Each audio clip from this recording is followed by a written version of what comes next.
হুজুর, আমার মা তো এখনো ইসলাম গ্রহণ করে নাই, আপনি যদি আমার মায়ের জন্য একটু দোয়া করে দিতেন, আমার মা যদি ইসলাম গ্রহণ করতো তাহলে খুব ভালো হতো। আবু হুরায়রা রাদিয়াল্লাহু আনহু এই আরজি পেশ করছেন, নবীজি রাহমাতুল লিল আলামিন রহমতের হাত উঠাইছেন, আল্লাহ তুমি আবু হুরায়রার মাকে ইসলামে দীক্ষিত করো। সুবহানাল্লাহ। দেখেন নবীজি দোয়া করছেন, হাদিসে কারিমে এসেছে আবু হুরায়রা রাদিয়াল্লাহু আনহু যেমনি নবীজি হাত তুলছেন আর অমনি উনি এক মজলিস থেকে উঠে দিয়ে দৌড়, এমন দৌড় দিছে সাহাবায়ে কেরাম রাস্তার মধ্যে কেউ নবীজির দরবারে আসতেছেন, দেখা হয়েছে আবু হুরায়রা তো ভদ্র ছেলে, দৌড়ায় কেন? তো ওকে ধরার চেষ্টা করছে, উনি ধরা না দিয়ে পাশ কাটিয়ে দৌড় মেরে চলে যাচ্ছে। তো আসার পরে যারা উপস্থিত ছিলেন ওনাদেরকে জিজ্ঞেস করছেন যে কি ব্যাপার, আবু হুরায়রাকে দৌড়াতে দেখলাম। তো বলতেছে আমরাও তো বুঝলাম না, সে হঠাৎ করে উঠে দৌড় দিল। তো পরবর্তীতে যখন ওনাকে জিজ্ঞাসা করা হয়েছিল, আবু হুরায়রা তুমি ওই দিন হঠাৎ দৌড় দিয়েছিলে কেন? আবু হুরায়রা রাদিয়াল্লাহু আনহু বলেন, আমার ভাইরা, আল্লাহর হাবিব নবী রাহমাতুল লিল আলামিনের দরবারে আমি মায়ের ইসলাম গ্রহণের জন্য দোয়া চাই, নবীজির কাছে দোয়া চাই। আমরাও আলেম ওলামার কাছে, পীর মাশায়েখের কাছে দোয়া চাই, একজন আরেকজনের কাছে দোয়া চাই, একজন আরেকজনের জন্য দোয়া করি। এই যে দোয়ার ধারাবাহিকতা, দোয়া আল্লাহর হাবিবের কাছে দোয়া চাইছেন, নবীজি হাত তুলছেন, হাত উঠানোর সাথে সাথে উনি দৌড় দিয়েছেন। উনি বলতেছেন আমি এই জন্য দৌড় দিয়েছিলাম, আমার বিশ্বাস ছিল যে আমি আগে গিয়ে বাড়িতে পৌঁছি না, আল্লাহর হাবিবের দোয়া আগে পৌঁছে। আচ্ছা, দোয়া পৌঁছার জন্য কি কোনো সময় লাগে? দোয়া পৌঁছার জন্য কি কোনো এরকম কোনো একটা নির্দিষ্ট সময়সীমা লাগে যে এতক্ষণ টাইম লাগবে দোয়া পৌঁছিতে? আল্লাহর হাবিব সাল্লাল্লাহু আলাইহি ওয়াসাল্লাম বলছেন, ওয়াইদা সাআলাকা ইবাদি আন্নী ফাইন্নী করিব উজিবু দাওয়াতাদ দাঈ ইযা দান। আল্লাহু আকবার। রব্বুল আলামিন বলেন, বান্দা তোমরা যখন আমার কাছে দোয়া করো, আমার কাছে যখন কোনো কিছু চাও, আমি রব্বুল আলামিন তোমাদের সব কথাগুলো শুনে থাকি। তোমরা কি বলছো এগুলো আমি আল্লাহ কি করি? শোনেন কি শোনেন না? আল্লাহ সব শোনেন। আল্লাহ বলেন আমি তোমাদের কথাগুলো শুনে থাকি। উজিবুদ দাওয়াতাদ দাঈ ইযা দান।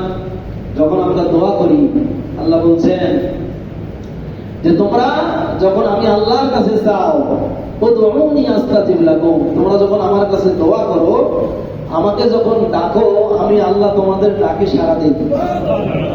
আল্লাহ কি করেন? আমাদের ডাকে সাড়া দেন, আমাদের দোয়াগুলো শোনেন। তো নবীজি হাত উঠাইছেন, রহমতের হাত, রহমাতুল লিল আলামিন নবী, ইমামুল আম্বিয়া, ইমামুল মুরসালিন, নবীজি যখন হাত তুলেছেন, এখন তো অনেকে দোয়ার মধ্যে হাত তুলতে বিশ্বাসী না, এরা দোয়াই করতে চায় না। কে যে শিখালো, এখন দোয়া ভালো লাগে না। আরে দোয়া এমন একটা ইবাদত, নবীজি বলছেন আদ-দুআউ হুয়াল ইবাদাহ, দোয়াই একটা ইবাদত। সুবহানাল্লাহ। নামাজ যেমন একটা ইবাদত, কোরআন তেলাওয়াত যেমন একটা ইবাদত, দান সদকা যেমন ইবাদত, দোয়া একটা ইবাদত। অথচ এই দোয়া থেকে কে আমাদেরকে কান পড়া দিল? কার কথা শুনে আমরা এখন আর দোয়া করতেছি না? এখন আমরা দেখি যে অনেক সময় নামাজের পরে যখন সম্মিলিত দোয়া হয়, অনেকে হাত উঠায় না, নিজেকে অনেক বাহাদুর মনে করে, হাত উঠায় না, মনে করে না জানি আমি কি হয়ে গেলাম। আল্লাহর কাছে তোমার চাওয়ার দরকার নাই। রব্বুল আলামিন আহকামুল হাকিমিন, যে বান্দা চায় ওই বান্দাকে আল্লাহ ভালোবাসেন।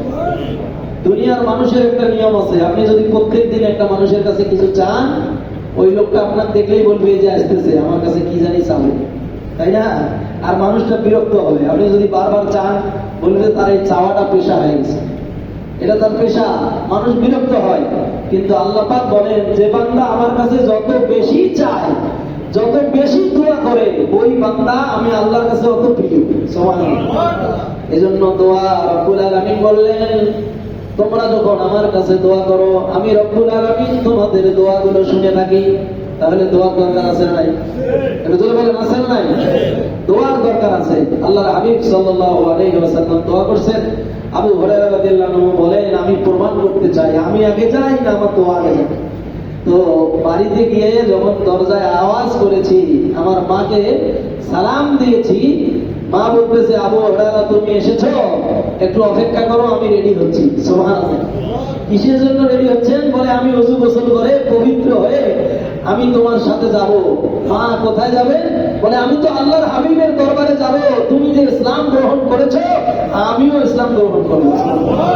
আবু হুরায়রা রাদিয়াল্লাহু আনহু দেখছেন দোয়া আগে পৌঁছে গেছে। উনি ওনার মা জননীকে নিয়ে আল্লাহর হাবিবের দরবারে গেছেন। চোখের পানি ছেড়ে ছেড়ে বলেন, ইয়া রাসূলুল্লাহ, ইয়া হাবিবাল্লাহ, আমার মায়ের উপরে আল্লাহ দয়া করেছেন। নবীজি আপনি দোয়া করেছেন, আমি বাড়িতে পৌঁছার আগে আপনার দোয়া পৌঁছে গেছে। সুবহানাল্লাহ।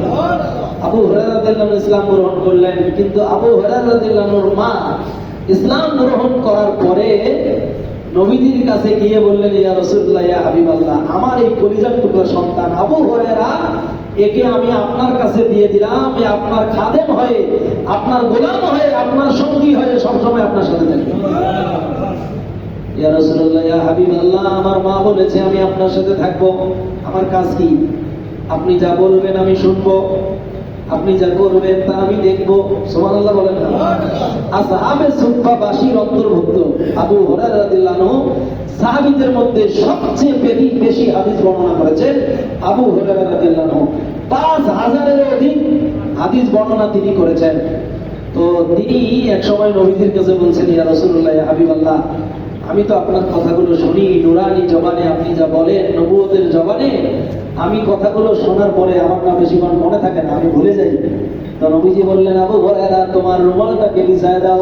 সুবহানাল্লাহ বলেন।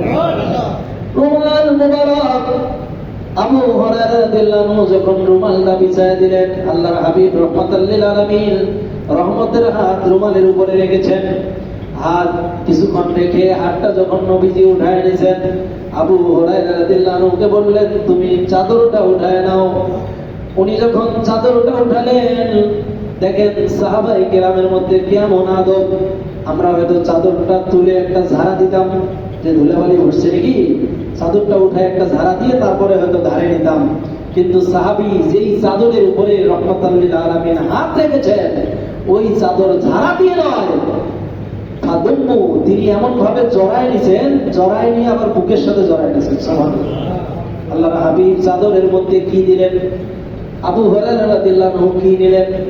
মুফাসসিরিন আর মুহাদ্দিসিনগণ বলেন, আবু হুরায়রা রাদিয়াল্লাহু আনহু বর্ণনা দিয়েছেন, যেই দিন থেকে নবীজি আমার চাদরের উপরে হাত রেখে আমাকে উঠিয়ে নিতে বলেছে, আমি চাদরটা যখন বুকের সাথে জড়ায় নিছি, আল্লাহর কসম ওই দিন থেকে আমি যা শুনি আর কোনোদিন ভুলি নাই। আমি যা শুনি আর কোনোদিন ভুলি নাই, মানে যা শুনি আমার মুখস্থ থাকে। সুবহানাল্লাহ। তাহলে নবীজির এই নবুয়তের হাতে, রহমতের হাতে আবু হুরায়রা রাদিয়াল্লাহু আনহু চাদরে কি দিলেন আর উনি কি নিলেন? তার মানে আল্লাহর হাবিবের কাছে আবু হুরায়রা রাদিয়াল্লাহু আনহু যে উদ্দেশ্যে চেয়েছেন আর নবীজি যে কৌশলে দিয়েছেন, আল্লাহর হাবিব সাল্লাল্লাহু আলাইহি সাল্লামের ব্যাপারে আলা হযরত লিখেছেন, কোন দেতা হে দেনে কো चाहिए देने वाला है सच्चा हमारा नबी। अल्लाह अकबर। सबसे आला आला हमारा नबी, सबसे बाला आला हमारा, अपनी मौला का प्यारा हमारा नबी, दोनों आलम का दूल्हा हमारा नबी। अल्लाह अकबर। আল্লাহর হাবিব, আল্লাহ পাকের এত পেয়ারা রাসূল রব্বুল আলামিনের হাবিব মদিনাতুত তয়্যিবায় গিয়ে তিনি যখন ছাত্র সংগ্রহ করলেন, কেন? জ্ঞান শিক্ষা দেওয়ার জন্য। কোথা থেকে, কোন কিতাব থেকে, কোন বই থেকে? বইও নাই, কিতাবও নাই। সুবহানাল্লাহ। তখন তো কোরআনের পাণ্ডুলিপি হয় নাই, হাদিস গ্রন্থগুলো আসে নাই। নবীজির ওফাতের পরে, খোলাফায়ে রাশিদিনের শাসনামলের পরে 205 হিজরিতে ইমাম বুখারী রাহমাতুল্লাহ আলাইহির জন্ম। এরপরে তিনি জ্ঞান অর্জন করে, ইলমে হাদিস শিখে, ইলমে তাফসীর, ফিকহ, বালাগাত, মানতিক, ইলমে কালাম, ইলমে বদির, এই জ্ঞানগুলো অর্জন করে করে তিনি যখন হাদিসগুলো সংগ্রহ করেছেন, তারপরে আমার নবীর রওজায়ে আতহারে পুরা 16টা বছর নবীর রওজায়ে আতহারে তিনি বসে বসে বুখারী শরীফ লিখেছেন। এই যে বুখারী শরীফ তিনি লিখলেন, প্রথমে মিশর, সিরিয়া, দামেস্ক, মক্কা, মদিনায় ঘুরে ঘুরে যেনাদের কাছে নবীজির হাদিসগুলো সংরক্ষিত ছিল, তেনাদের কাছ থেকে এই হাদিসগুলো সংগ্রহ করেছেন ইমাম বুখারী রহমাতুল্লাহ আলাইহি।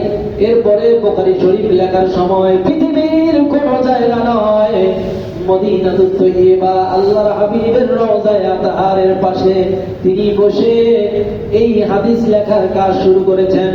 মুহাদ্দিসিনে কিরাম বলেছেন, তিনি যখন একটা হাদিস লিখবেন, নিয়ত করতেন, প্রথমে উনি গোসল করে নিতেন।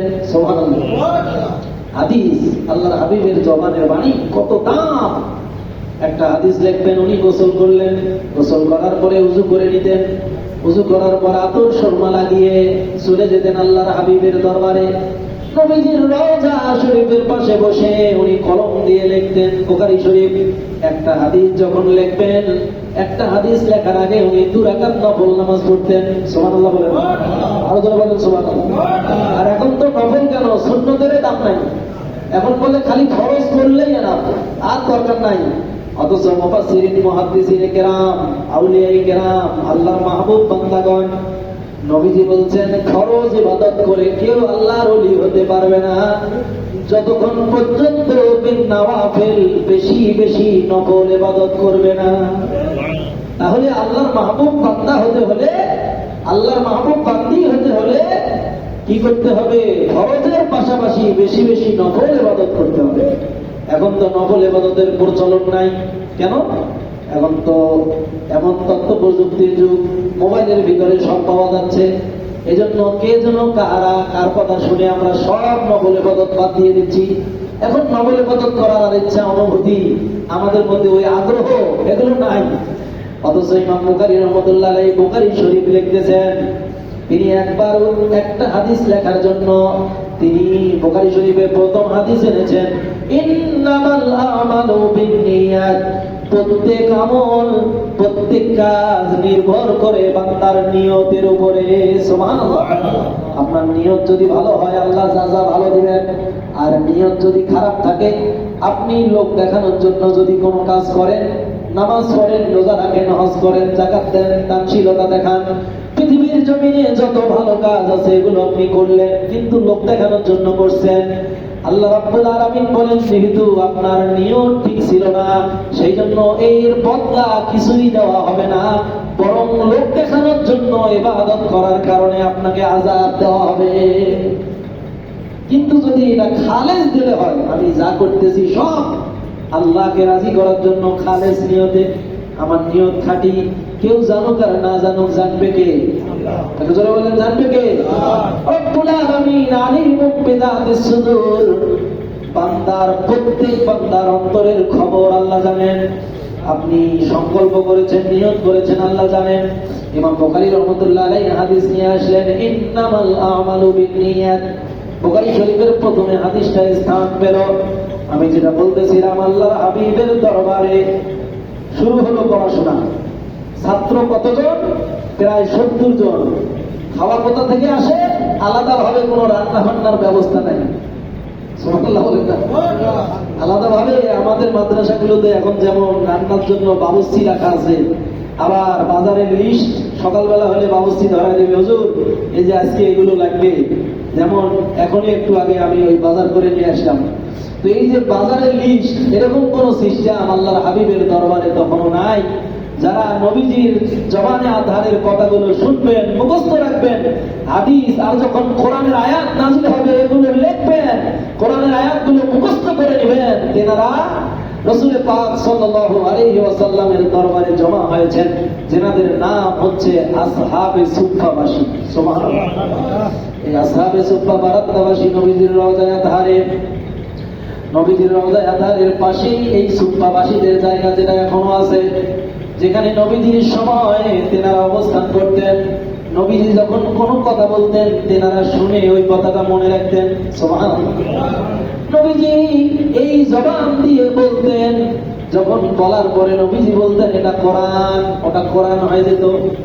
সুবহানাল্লাহ বলবেন না? যখন বলতেন এটা আমার কথা, এটা হাদিস হয়ে যেত। সুবহানাল্লাহ। জবান হলো একটা, আসতেছে দুই ধরনের বাণী, একটা কোরআন একটা হাদিস, কিন্তু দুইটাই নবীর জবান দিয়ে উচ্চারিত হচ্ছে। সুবহানাল্লাহ। কোরআন ও নবীর জবান, হাদিস ও নবীর জবান। রব্বুল আলামিন বলেন, পৃথিবীর মানুষ তোমরা ভালো করে শুনে রাখো, আমার নবী এমন নবী, আমার নবী যখন তেলাওয়াত করেন, ওয়ারাত্তিলিল কুরআনা তারতিলা, আমার নবীর তেলাওয়াত, এজন্য আল্লাহর হাবিবের এই তেলাওয়াত কিয়ামত পর্যন্ত যারা নামাজি তাদেরকে তেলাওয়াত করতে হবে। আমরা তো তেলাওয়াত ছেড়ে দিছি, খালি নামাজে আসলে নামাজে যে সূরা 2-4টা লাগে মুখস্থ করে নিয়েছি আলহামদুলিল্লাহ, এরপরে আর কোনো আমাদের তেলাওয়াত নাই। এজন্য তেলাওয়াত না থাকার কারণে আমাদের অন্তঃকরণে মরিচিকা পড়ে গেছে। কারণ কোরআন তেলাওয়াত, নবীজি বলছেন কোরআন তেলাওয়াত করলে অন্তরের মরিচিকা দূর হয়। সুবহানাল্লাহ বলেন। জিকির, জিকরুল্লাহ, আল্লাহর জিকির করলেও কি হয়? মরিচিকা দূর হয়।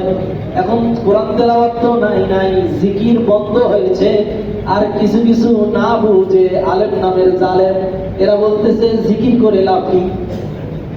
নাউজুবিল্লাহ বলেন। জিকির এটা এত বড় নিয়ামত, আপনি যদি ফাসাব্বিহ বিহামদি রাব্বিকা ওয়াস্তাগফির, আপনি যদি ইস্তিগফার করেন, আপনি যদি জিকির করেন, আপনি যদি তাসবিহ করেন, আল্লাহ আল্লাহ বলে জিকির করবেন, লা ইলাহা ইল্লাল্লাহ বলে জিকির করবেন, এই জিকির গুলো তরিকতের মধ্যে বিভিন্ন ভাবে রয়েছে। 100 বার, 500 বার, 200 বার, এই যে জিকির আউলিয়ায়ে কেরাম দিতেন, এই জিকিরের মাধ্যমে মানুষের অন্তঃকরণ পবিত্র হয়ে যেত। সুবহানাল্লাহ। এই জন্য জিকির বেশি বেশি করে করতে হয়।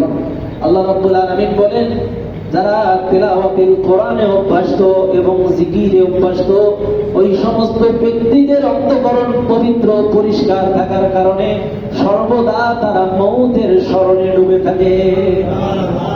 আর যখন মৌতের স্মরণ হয়, তখন দুনিয়ার স্বাদ, দুনিয়ার মায়া, দুনিয়ার মোহ, দুনিয়ার সমস্ত ফিতনা ফাসাদ, ঝগড়াঝাটি, মারামারি, কাটাকাটি, এই সমস্ত গীবত, চগলখড়ি, পরনিন্দা, খারাপ কাজগুলো থেকে বান্দা বিরত থাকে। সুবহানাল্লাহ বলেন। এজন্য রাব্বিল কুরআন তারতিলা, আল্লাহ পাক বলেছেন কোরআন যখন তেলাওয়াত করো, তারতিলের সাথে কোরআন তেলাওয়াত করো। কেন তারতিলের সাথে তেলাওয়াত করা দরকার? এটার গুরুত্ব এত বেশি। ধরেন আমরা সূরা ফাতিহা পড়ব, আলহামদুলিল্লাহি রাব্বিল আলামিন। সূরা ফাতিহা পড়তে গিয়ে প্রথম শব্দটা আলহামদু, এই হামদু এখানে আছে হাই হক্তি। এখন যদি আপনি উচ্চারণ করতে গিয়ে বাংলা উচ্চারণ করেন আলহামদু, অর্থ দাঁড়াবে সমস্ত সৃষ্টির পালনকর্তা ওই রব। আলহামদু যদি বলেন হামদু লিল্লাহি রাব্বিল আলামিন, আল্লাহর জন্য সকল প্রশংসা। আর যদি বলেন আপনি আলহামদু, আয় আওয়াজ আসে, তাহলে হবে সমস্ত মৃত্যু আল্লাহর জন্য। কি হলো? সমস্ত মৃত্যু। এখন আল্লাহর কি মৃত্যু আছে? আল্লাহ জন্ম নেন নাই, মৃত্যু হবে না। তাহলে এই যে উচ্চারণের ভুলের কারণে আল্লাহ সমস্ত প্রশংসার মালিক, তা না করে আমি এখন কি বললাম? আল্লাহর জন্য সমস্ত মৃত্যু। নাউজুবিল্লাহ। এরপরে ইন্না রাব্বি লাগফুরুর রহিম, এখানে যদি আমি বাংলা উচ্চারণ করতে গিয়ে বলি ইন্না রাব্বি লাগফুরুর রহিম, এই লার মধ্যে টান দেওয়ার কারণে এখানে লাগফুরুর রহিম, লায়ের উপরে আছে হরকত। আর যখন আপনি বলবো লাগফুরুর রহিম, তখন লামের পরে একটা আলিফ চলে আসবে, আর আলিফ আসার কারণে হরকতটা মদ হয়ে যাবে। আর মদ হয়ে গেলে এখানে টান হবে, আর টান দিয়ে পড়লেই তখন হবে কি ইন্না রাব্বি, নিশ্চয়ই ওই পালন কর্তা রব, লাগফুরুর রহিম, তিনি অত্যন্ত দয়ালু, পরম করুণাময়, ক্ষমাশীল। কিন্তু আপনি লামের মধ্যে খালি টান দিলেই, বাংলা উচ্চারণে গেলেই দেখা যাবে যেই হবে লাগফুরুর রহিম, তখন হবে আল্লাহ কোনো ক্ষমাশীল নন, দয়ালু নন। তার মানে কি হয়ে গেল? কুফরি হয়ে গেল। নাউজুবিল্লাহ বলেন। সেই জন্য এটা গুরুত্ব কত বেশি। নবীজি বলছেন তালাবুল ইলমি ফারিদাতুন আলা কুল্লি মুসলিমিন ওয়া মুসলিমা, প্রত্যেক মুসলমান মুসলমান নর নারীর জন্য দ্বীনি ইলম শিক্ষা করা ফরজ। কি বলেন তো? জোরে বলেন ফরজ, জোরে বলেন ফরজ। দ্বীনি ইলম শিক্ষা করা ফরজ। কেন ফরজ? এই তেলাওয়াত শুদ্ধ না হলে আমার নামাজ, জোরে বলেন, হবে? নামাজ ভঙ্গের প্রথম যেটা কারণ সেটা হলো নামাজে অশুদ্ধ করা। নামাজে অশুদ্ধ করলে নামাজ হয় না, অশুদ্ধ করলে নামাজ হয় না। এই জন্য আল্লাহর হাবিব সাল্লাল্লাহু আলাইহি ওয়াসাল্লাম তিনি এই তিলাওয়াত যেটা শিক্ষা দিয়েছেন, এই তিলাওয়াত কিয়ামত পর্যন্ত যারা তেলাওয়াতকারী হবে তাদেরকে সহিহ তেলাওয়াত করতে হবে। ভুল তেলাওয়াত করলে, যদি কিছু ভুল আছে যেগুলো বলা হয় লেহানে খফি, ছোট ভুল, আর কিছু আছে লেহানে জলি, বড় ভুল, যদি ছোট ভুল হয় সেক্ষেত্রে হয়তো গোনা খাতা না হলেও আল্লাহ তাআলা মাফ করে দিবেন। কিন্তু যদি লেহানে জলি হয়, এখন যদি আমি ইয়াকা না'বুদু যদি বলি ইয়াকা না আ'বুদু, তাহলে অর্থ হচ্ছে ইয়াকা না'বুদু, আমি যেন তোমারই ইবাদত করি। আর যদি বলি ইয়াকা না আ'বুদু, তাহলে হবে আল্লাহ তুমি আমার ইবাদত করো। নাউযুবিল্লাহ বলে, তাহলে হবে আল্লাহ তুমি আমার ইবাদত করো, অথচ কথা ছিল যে আমি তোমার ইবাদত করি।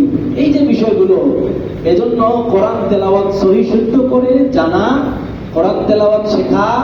কোরআন তেলাওয়াত যদি শুদ্ধ হয়, নবীজি কি বলেছেন? আল্লাহর হাবিবের জমাহানে আজহারের প্রত্যেকটা বাণী যদি আপনি গবেষণা করেন, নবীজি কেন বললেন দুনিয়া থেকে কবর পর্যন্ত পুরাটাই তোমাদের জন্য শিক্ষার জায়গা, পুরো সময়টাই শেখার জায়গা। এখন তোমরা পুরো সময়টাই শিখতে পারবে, তার মানে এরকম না যে জন্মগ্রহণ করার পরে 8 বছরের মধ্যে কোরআন করতে না পারলে আর পড়া যাবে না, এরকম 30 বছরের মধ্যে না পড়তে পারলে আর তার দ্বারা কোরআন পড়া যায় না, এরকম 40 বছর 50 বছরে পড়তে পারলো না তার মানে আর কোরআন পড়লে এখন পড়া হয়, এরকম না। না, আল্লাহর হাবিব বলছেন একেবারে জন্ম থেকে কবর পর্যন্ত, দোলনা থেকে কবর পর্যন্ত পুরাটাই শেখার জায়গা। সুবহানাল্লাহ বলেন। তার মানে শিক্ষার কোনো বয়স, এটা জোরে বলেন, শিক্ষার কোনো বয়স। হয়তো আমি এখন চিন্তা করতে পারি, এখন তো নাতিপুতি বিয়ে শাদী দিয়ে দিছি, নাতিরও বিয়ে হয়ে গেছে, এখন এই সময় এসে কি আর আরো পড়া সম্ভব? এখন কি আরো সহিহ করা সম্ভব? এখন কি শুদ্ধ করা সম্ভব? আসলে নবীজি ওটা বলেন নাই। নবীজি বলছেন আমার উম্মতের প্রত্যেকের জন্য দোলনা থেকে কবর পর্যন্ত পুরাটাই জায়গা শেখার সুযোগ আছে, আছে না নাই? একটু জোরে বলেন, আছে না নাই? এই জন্য দেখবেন সব জায়গায় সব জিনিসের গুরুত্ব আছে। যেই জাতি শিক্ষার গুরুত্ব বেশি দিয়েছে ওই জাতি তত উন্নত হয়েছে। সুবহানাল্লাহ বলেন। যে জাতির কাছে শিক্ষার গুরুত্ব যত বেশি সে জাতি তত উন্নত। আজকে যদি দেখবেন যে শিক্ষার গুরুত্ব না থাকে, আমাদের বাংলাদেশে যেটা হয়েছে কিছুদিন আগে আমরা যেটা দেখলাম যে কোনটা প্রিন্সিপাল আর কোনটা পরিচালক, মানে কোনটা শিক্ষক আর কোনটা ছাত্র এটা বোঝা যাচ্ছে না। ছাত্র শিক্ষকের ধার ধরতেছে, শিক্ষক ছাত্রের সাথে ধস্তাধস্তি করতেছে, মানে পরিস্থিতিটা এমন হয়ে গেছে গুরু আর শিষ্য, শিক্ষক আর ছাত্র, এটার যে একটা আলাদা মর্যাদা আছে, এই মর্যাদা যখন জাতির যুবকরা, নতুন প্রজন্ম যখন এটা ভুলে যাবে তখন কিন্তু অচিরেই আমাদের উপরে বিপদ চলে আসবে। যেটার কর্মফল আমরা এবার দেখলাম, এক যুগের মধ্যে এরকম ফলাফল বাংলাদেশে হয় নাই। যে এসএসসির ফলাফল হলো, দাখিলের ফলাফল হলো সর্বনিম্ন 53%, সর্বোচ্চ 77%, অথচ শিক্ষার হার এর আগে ছিল সর্বনিম্ন সর্বোচ্চ 53-97% পর্যন্ত ছিল। আল্লাহু আকবার বলেন।